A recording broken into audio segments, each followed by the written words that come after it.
accepted, challenge accepted. Reality is always challenge accepted.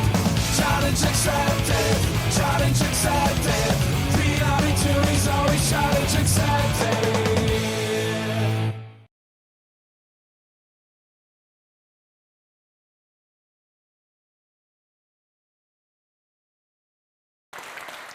And now it is time to go on with our first speaker. Vipin Jain has 23 years of experience in the IT industry, with the last 18 focused on software quality. He is head of QA and deliveries at MetaCube Software and has delivered talks at a number of major conferences worldwide. He is also a member of several international program committees and has authored many blog posts, articles, and even contributed to books on QA and software engineering. Vipin was supposed to be with us last year, but the fate had other plans. But just like a software after a major crash, he is now fixed, patched, rebuilt, and upgraded to the version 2.0. Stronger, wiser, and still as passionate as ever about QA. Please welcome with big round of applause, Vipin Jain 2.0. Nice to meet you. Is this on? Is this working? Okay. So I think I never witnessed such an introduction to me. So still need some seconds to settle down. Okay, so I think most of the things have already been told about me. I also come from India. That's like almost 24-hour journey to this place. So I chose to come like 4 days earlier here so I can settle down, look into the new city, new country. And it's great that I was able to visit Plovdiv. I was able to go and track Rila Lakes, couple of malls here, and spoke in C-Test yesterday. So, and between that, there was a lot of chaos between my hotel shiftings and other stuff. And got a message from Peter that now he knew why I chose this topic, chaos. And so good to see this here, chaos. So I'm pretty happy. Okay. Introduce chaos in the beginning to reduce chaos in the end. That's my topic. What we mean by introduce chaos in the beginning and then to reduce chaos in the end. So when we start testing a software, you do all kinds of testing. Functional testings, API testings, black box, white box, automation. A number of things are there, right? But then there is something called as production. Everything happens on servers away from production. But the thing that we care most is the production. And that is where the entire chaos happens. And I believe that you must have seen some chaos in the production at the end of the releases. When everything was done successfully, you think that, okay, I can enjoy a beer later in the evening because the release is done. And at 4 p.m. or 5 p.m., you receive a call from your release managers or project managers or your bosses and saying that, hey, something has broken. And you have to work late in the night or possibly on the weekend to ensure that things work fine. And those kind of things that we see here, and I think in all our lives, until we are QAs into ITs, we keep on witnessing these things, right? So, sorry, something. Okay. Yeah. So that's a typical office chaos, if you can see. This is just an image, not related with our talk, but this will give you a clear idea of like what a chaos means in real meaning. Like it's haphazard everywhere. And similarly, those who have very small kids at home, 2 years, 3 years, 4 years, you go home and you will see chaos on your floors, right? Your papers, clothes, everywhere. It's chaos. And it's a very simple word. So when I was talking about software testing and other stuff, and as I mentioned that the real server, the real release that we care about most is the production server. Is that right? And how many of you have faced a problem when there was a bug on the production servers, but your local environments or your staging environments or QA environments, they do not have an exact replica of the production. We don't have that, right? Exactly, and that is always our answer. It's working fine on QA, but the problem is on production. So my point here is the server that we take care, like that we are concerned about the most, is not the server where we are actually doing the testing. We are doing testings on lower sandboxes, which are sometimes not exactly the same. So whenever there is a situation when people say that, okay, we need to test something on production, and that means you are given a list, a checklist of what all you are not allowed to do. You are not allowed to touch the databases. You are not allowed to insert a record. You are not allowed to delete a record. Basically, you are just a viewer. Just go and see if you can replicate the scenario. So whenever someone calls me and say that, Vipin, you need to test on production today, and I always feel like this. That's my thing. Test on production. Yes. It's like a war for me, and I have to come out victorious. Because even if you get a single scratch in this war, some service of your production server will go down. That's like a scratch in the war. So, why I chose this particular topic and the words like vaccination or injections and other stuff, I started working on this when it was COVID times, the pandemic. Everyone was talking about resilience, everyone was talking about strengths, immunities, everyone looks about vaccines. So I said, how about if we vaccine a particular software and make it resilient and make it strong, because the entire world was thinking about the same. And that's how this topic came up. So how to do chaos engineering? What is chaos testing? In very simple words, nothing technical here. Like a vaccine, you inject harm in a software system and then see how your entire software system responds to that. If it becomes resilient, great. Keep doing that. Make your software more resilient as much as possible. And that is our overall aim of testing. We all are gatekeepers. From development to the people, we are the gatekeepers. So whatever we allow to go on the production, everyone in the world will believe that yes, the things will work fine, whether on my phone or iPads or computers or wherever. So you all know like what vaccine does, right? When you put a vaccine, it injects some harmful substance into our body. Our body's antibodies and antigens and all that, all those theories, they come up. Our bodies start responding to that. And then ultimately our body understood and remembers that whenever such a thing comes in the body, how should I behave to stay fit? And that is exactly we have to put in the softwares also. Little history about chaos engineering. It's not a very old word, I would say. It was coined by Netflix in 2010. And you all have Netflix accounts, right? Anyone here who doesn't have a Netflix account? Wow, I have to give one t-shirt, but there are so many people with that. So this question is disqualified for that. Okay, but anyways, majority still have Netflix accounts. And when we watch a movie, when you start a movie, did you ever think that what would happen if the movie stops in between or it stops streaming or other stuff? We just believe that if I have opened Netflix, that means the entire 2-hour movie or 2.5 hours movie will go smoothly without any breaks or something. Netflix achieved that. It was not designed originally. With all these chaos engineering principles and chaos testing, Netflix actually worked through that. So as a history, 2010, Netflix started moving their entire infrastructure to AWS because they wanted 99.99% uptime. Of course, it is always 100% if you round it off, but we always say, no, 100 is not achievable, so just reduce it by 0.01.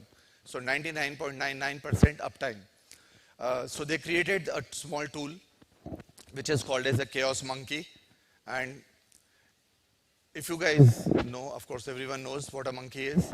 If you put a monkey in a closed room, lock the room, put a lot of stuff in the room, of course, lights and books and other stuff, and then you sit outside, just watch the monkey. Monkey is not going to sit where you ask him to sit. He will move one place to another. He will throw some things on the ground, break certain things and other stuff. Then find a way to get him out. You go inside and then see in your room the things that were broken or thrown on the ground. Can you recover them back? If you recover them few things back, that means your system is resilient against those breakage. And the things which are broken down completely, like a pot, right? You cannot break. So then try to replace that pot with a pot of a certain material which cannot be broken down. So even if a monkey throws it down, you know that you can always put it back. That is the principle where Chaos Monkey tool, it's a tool. It was created. It was a huge success for Netflix. And within 1 year, by 2011, there was a complete army which is called a Simian army. So you have Chaos Monkey, Janitor Monkey, Chaos Kong, Conformity Monkey, Latency Monkey, Doctor Monkey, Security Monkey, Chaos Gorilla. These all are name of various tools, and I have written statements below there. It's like everything is basically designed to make sure the system can be attacked from various sides. Various system services can be switched on and switched off from various tools, I would say, and the system will still continue. The system doesn't go down. So with this, I would say the concept with this aim to achieve, Netflix today is able to achieve 99.99% uptime, and which is, I would say, given their sheer size, given the scale on which Netflix works, it's not like 1,000 people or 5,000 people. I think millions of people are watching movie at a given point of time on Netflix. And it became so popular, it became so success that in 2020, Chaos Engineering has become part of a AWS well-defined infrastructure framework. So that means if, I think it was in the 8th update, yes, it was the 8th update. So Chaos Engineering is a requirement to declare your system as a reliable system. And all the huge systems where millions of users visit every day, it is a requirement. So then you can see like within 10 years how fast they have grown and how fast they have developed. So they coined these 5 principles, but out of these first 2 are pretty important that I want to show. So individual services failure should not fail the entire system. That was the aim. If a particular service goes down, that does not mean my entire system shuts down. This is exactly what we wanted to achieve, right? But in reality, as software testers, we all know that do not believe that you can actually prevent the above. When you play this game, you know that whatever piece you pull out, sometimes it may just crash. So that was the aim. This is the reality. And in between, there is chaos testing and chaos engineering. So from the first image, from the second image, we actually want to reach to the first one. You have to build a chaos mindset for that. We are testers, yes, but this is little bit different, and that is what I want to highlight. You have to run some chaos experiments. This diagram that is coming up looks very, very simple, but in reality, there is a lot of, I would say, chaos hidden behind that. You have to learn from your failures, just like a normal testing stuff, right? We have to learn from our failures. With every failure, you have to improve the system resilience so that that failure does not happen again. And when it does, execute your chaos experiments again. Keep repeating this until your system becomes resilient. And again, as I say, the system shows that it is resilient now. It may not be 100% resilient. So you cannot never sit and believe that, okay, great, my system is perfect now. Systems are complex these days. There is no single technology on which we develop an entire system. So systems, there are a lot of components that combine with each other. So that is the principle of multiplicity. And then they are interdependent on each other. So components connect with each other. That is where your integration testings and API testings come into play. They all connect with each other. And more complex, they all are diverse. Your each component is not the exactly same. So you have n number of components which are diverse in nature and which are all connecting with each other. So that is why if any system goes down out of this, it's become very hard to ensure that the remaining system will be up.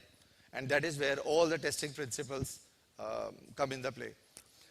These are the 5 principles, very simple principles to read them. You have to build a hypothesis around steady state behavior. You have to vary the real world events, run the experiments in production, that is where the challenge is, automate experiments, that is always there. Everyone says that we have to automate everything. And then you have to minimize the blast radius. Very quickly I take you through with these 5. You have to build an hypothesis.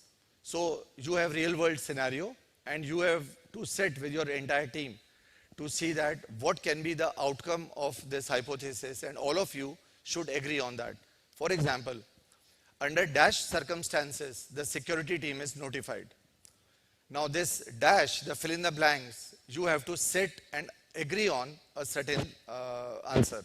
For example, under security control violation circumstances, the security team is notified. So developers, BAs, product owners, the QAs, they all have to agree on if this is a circumstance, this is the action, the security team is notified. This is hypothesis number 1. And you can have n number of hypotheses like that. Then you have to vary the real world events. Under what kind of events these hypotheses would work. Now there is a very simple tendency. When either we select all or either we select any or we select all. I'll take all the hypotheses or I'll just go on pick a certain hypothesis because it doesn't differ from each other. This approach is wrong. You have to very carefully plan what exact hypothesis you want to put into your systems, and you test that system against those principles and solutions. Run your production experiments. This is a real world production testing. Someone is testing the life jacket, right? But again, if you think about that, if you think about, let's say, Tesla cars without a driver, if you think about some rockets or other stuff, where one failure, one test case failure may lead to disaster. Assuming a test case fails here. Oh, sorry, the jacket was not enough to hold the bullet. I'm so sorry. Next, please. So, then of course automate. I'm not going into any detail on this. You have to continuously do automation, whether any kind of testing that you are doing these days. And these are why automation is popular, so we all know that. And then you have to keep the blast radius as small as possible. What we mean by blast radius. So when you switch off a particular service, right, you should know that switching this particular service off, what is the impact of that thing will happen on the entire system. So let's say in Netflix there is a main server and then there are many small servers. Even in your testing, you should be very careful that if I switch off the main server, that means the entire Netflix of the world will go down. And this is not just about testing. It is also about finances. It is also about your company's reputation. And those things cannot go down, right? So generally we do it by sampling. We cannot take the entire system, so we create smaller systems of that. We just sample few records and test those kind of stuff. There are some chaos testing execution rules that we still have to follow. So it's a very simple 2x2 matrix. There are certain knowns and unknowns. So known is the things that we are aware of. Unknown is the things that we are not aware of. Knowns, things that we understand, and unknowns, things that we don't understand. As an example, if this is your first box, that means things that you are aware of and understand. That's pretty simple here. Things you are aware of but do not fully understand. Things that you understand but you do not aware of. And then things are neither aware nor you fully understand. Little bit chaotic, right? We don't know what exactly on this slide. Let's take an example. So there is a scenario, I've put it here. There is a region A which has a primary cluster, and the primary cluster has been replicated into 2 replicas, replica 1 and replica 2. Now you can say this primary cluster can be a huge database or it can be a huge server or anything, but it's present in region A. To save it and to ensure that the world will not be affected by closing of any of these, we have created an entire replica of this structure also. So that's a region B, which is a pseudo primary. Of course, there is a replica of the replica, pseudo replica 1 and pseudo replica 2. So now we see that if primary fails, there are two replicas. If the entire thing fails, there is further thing. So by the time people were moved there, this can be repaired or fixed. Now let's set up those knowns and unknowns, which I just showed you in the previous matrix. First is known knowns, which means when a replica shuts down, it will be removed from the cluster, replica 1. And a new replica will then be cloned from the primary so that you always have two working replicas. If I take you back to this, sorry. So if the primary shuts down, or a replica shuts down, we immediately have a clone from primary. So replica 1 and replica 2 will always be alive. That is our first target. So we know both of these, yes. Known unknowns, the clone will occur as we have logs that confirm that yes, this action was successful or not. And the weekly average of the mean time it takes from experiencing a failure to adding a clone back to the cluster effectively. This is unknown. If we don't know exactly what is the time taken, weekly or bi-weekly or something, so these numbers may vary. So those are the tick and crosses. Then unknown knowns, that means if we shut down the two replicas, both the replicas of primary at the same time, you don't know exactly the mean time it would take for both the replicas to come back again. Because our initial hypothesis was one replica down, we make a clone from the primary. What would happen if both the things shut down immediately at the same time? And what is known to us is we have a pseudo primary and pseudo secondary on which the transactions will continue. And lastly, unknown and unknowns. We don't know anything here. What would happen if we shut down an entire cluster in the main region? Will the pseudo region be able to fall over efficiently because we have not yet run this scenario? Who will test closing down primary replica 1 and replica 2 to see that the pseudo primaries and pseudo replicas will take over? No one is going to do that because this server is working perfectly fine. Why should I go and stop it and make sure the other things do? But these tests have to be performed on production servers. If you go to your bosses and say that I need to test this on my staging environment, he will not allow you to create so many replicas because everything costs and everything will take a lot of time. And you have features and releases happening every day. So we are not sure about both of these. Some benefits, very quickly here, we are close to time. So some benefits, whenever something happens on production, which means as an end user, you experience certain thing.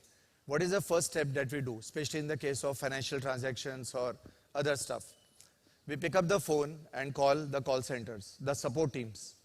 And we say that, hey, I was just looking at your Netflix or something and tried this, or my credit card got swiped twice, or the money was deducted, but I didn't get the service and other stuff, right? So with more testing that you perform on production, the chances of common people or the end users to experience these failures will go less, which means your incident tackling teams, your support teams will become more happy. Right now, they are just working under lots and lots of pressure. They just received support tickets endlessly. So from a customer point of view, the service is available and the service is durable. There are no outages disrupt. Even if there are outages, it's very less. Again, take an example of Netflix. There are hardly any outages. And we are so used to look at the speed of Netflix that we always say that if there is an outage, it must be my internet speed, not the Netflix servers. From a business point of view, they prevent big losses in revenue and maintenance costs. And of course, engineers are happy because your developers need not fix unknown scenarios which occur on production, because your incident teams have already captured those in some previous instance and they know what to do here. And technical teams, as I already mentioned, they will remain happy because they will receive less tickets, and even if they receive like more tickets, they know exactly what to do and where to look for those kind of stuff. So your incident management system improves. People will be happy that certain companies' support team is functioning very well. I just called and within 5 minutes the problem was solved.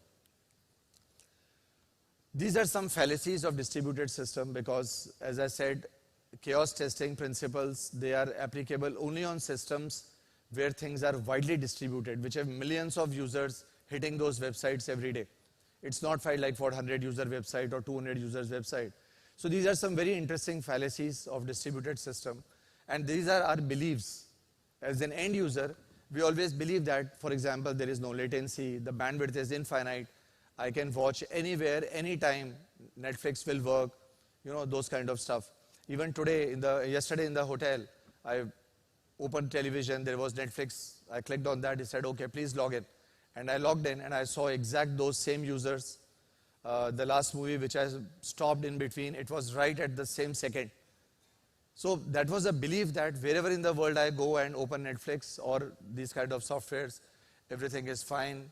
The web servers will remain stable. There is only one administrator of the entire internet system in the world. That is our fallacy, right? In reality, it is not there, but the way the entire structure is created and operates now, it gives us these kind of feelings. So very quickly, if I go to summary, no system is a 100% safe system from outage. Always remember that. And that is why you have to put that also into your testing. And you can certainly have some control over the impact on your partners, employees, customers, and business relation. That is where your customer engagement comes in. And running chaos tests minimizes the number of crashes. I try to explain that in this short time. And with in-depth knowledge, proper tools, cooperation, collaboration, all the modern day words, you should be able to leverage the powers of chaotic testing and make sure your system becomes more and more resilient. In the end, just want to close with this line. Chaos is not a pit, it's a ladder. It's a ladder to take your system high to the resiliency level.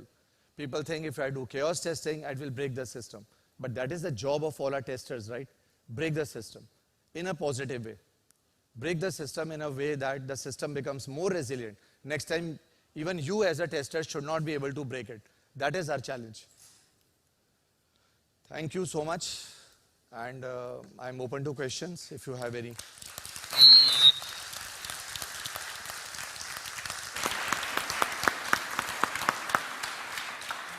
Don't you have any questions? If you have a question, you will receive a t-shirt. Just try it. Don't be shy. Decided by me. Don't be shy. Are there any questions? Yes, there's someone who wants a t-shirt. Do you hear me? Oh. Hello, my name is Miloš from IP Robotics. One question for you. Do you think it's cost effective to use chaos principles to softwares that are used by less users, end users, for example, 500 or 1,000 users? Because as I understood, chaos principles are costly because of creating those copies in clusters. What do you think about softwares that are used by 500 up to, let's say, 10,000 users? Thanks. That's a good question. Chaos testing is definitely costly. It is not, the tools are not like readily available. It's all licensed, heavily licensed. Also, on the second hand, if you just have 500 users or something, ideally you should not be running these kind of tests. But if your application is such that even for 500 users, you cannot afford to have your services shut down even for a second or 5 seconds or 10 seconds, then I think you should run that. Because they are very specific operations, specific, I would say, domain your application is in. That means your management should be able to spend that kind of money. That's the point. If it is just a simple, let's say, a shopping cart, right? And you are expecting just 200 users or 500 users on that, or it's a simple chat software, I don't think this is the right tools or set of tools to execute there. Thank you very much, and you will receive a wonderful t-shirt, mister. Yeah, Any more questions? There's one.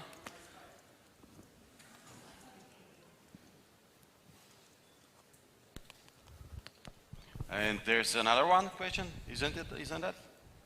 Okay, third question there. Hi, my name is Stefan Mirevski. I like very much the topic of chaos. It has a lot of meanings, not only in testing in the world at all. And about limiting the impact of the destruction, how can we be sure how we limit it if we have the number 4 square? how do we draw the safety line so that we don't hit an unknown where we literally bring down the whole thing? Thank you. So I think it's more like a matrix. Like just for any software testing, we put certain matrix. Like these are the acceptable. You can please sit. Please sit. It's not a class.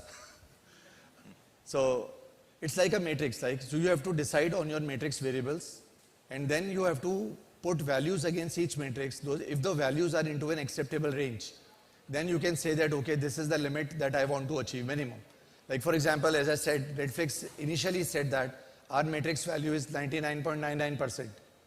Of course, there is no scope of improving or going down there. But even if you say some application above 85 to 90% is acceptable, above 90 to 95, let's say that's very good. But it would be great if I go above 95, something like that. So at least between 85 to 90 or 90 to 95, you can push your systems to use by the users. Because you already know that there is a 5% chance of the system goes down. So you have to define as a tester, you have to define those metrics, but you also have to get it approved by management. Because this is not just about a test case failure, as I tried to explain. This is also about a lot of reputation about the company, which is a huge loss, and we cannot monetize that. Then there are financial losses, and then of course there are test case failures. Thank you. Thank you very much, and I'm sorry, but the third question will be asked in the speaker's corner. We are out of the time for questions for now, so you have to be more brave during the day. But you can find Vipin in the dedicated speaker's corner right there when you go outside. Just ask the... So I just have to give 2 t-shirts here, and Yeah. of course I'll choose between which is the best question here. But I also have one question on my own. Is there a tester here who has started his or her career in last month as a QA career? Last 2 months? Who will start their career in a month? Who will start in a month? Last 6 months? All veterans? Okay, so who is the junior most veteran here? Anyone within a year, less than a year experience? There. You win 1 t-shirt then. Congratulations to attend this call. Okay. You can come and collect. And I would say I like that question more. Sorry about that, but your question was good. You can also have your t-shirt. You will get one too, from us. Congratulations. So thank you very much, Vipin. Let's send him off the stage with a big round of applause. And more applauses. Vipin Jain! Thank you very much. Thank you.